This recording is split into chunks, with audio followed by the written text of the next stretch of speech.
Revelation 2152.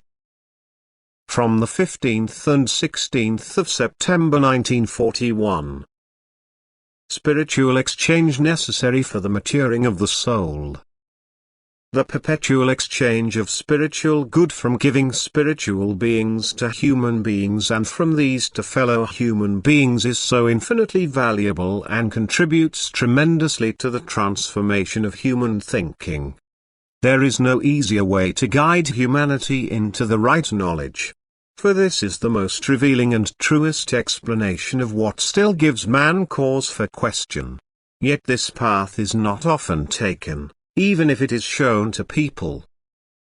And therefore the truth can only be found very rarely amongst humanity, for those who distribute knowledge on earth are mostly not in contact with the spiritual givers, consequently they only teach what they have received from worldly teachers.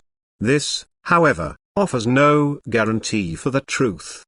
But if the pure truth is presented to fellow human beings by a human being, it seems unacceptable to them, and this results in the fact that spiritual exchange is only very rarely possible, for the reference to it is disregarded.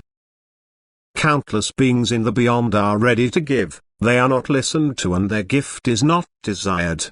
The spiritual strength they would like to emanate to earthly people in need of strength is not received, and this is an inconceivable disadvantage for the whole of humanity, for nothing can replace this failure, nothing can benefit spiritual development as much as the imparting of truth, which absolutely has to be conveyed to the human being if his soul is to mature on earth. Every possibility of exchange is prevented as soon as the human being is deprived of faith in otherworldly forces and their activity. This faith, however, cannot be retained by the human being through coercion. Even these forces only express themselves where faith in their working is particularly strong, for faith is the prerequisite for the human being to listen within, and only then can he hear the voice of these spiritual givers. But the spiritual friends cannot express themselves in any other obvious way if the freedom of faith is not to be touched.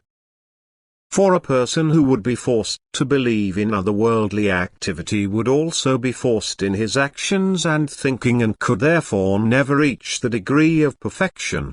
On the other hand, however, the exchange with spiritual forces is absolutely necessary for this, for their mental influences stimulate the human being to consciously work on his soul. But this work has to be done and is neglected where the mental influence cannot take place due to unbelief or open resistance against the working of otherworldly forces. For the human being is free to make his own decision, thus earthly life will also be left to him even if he does not use it for the salvation of his soul. Amen.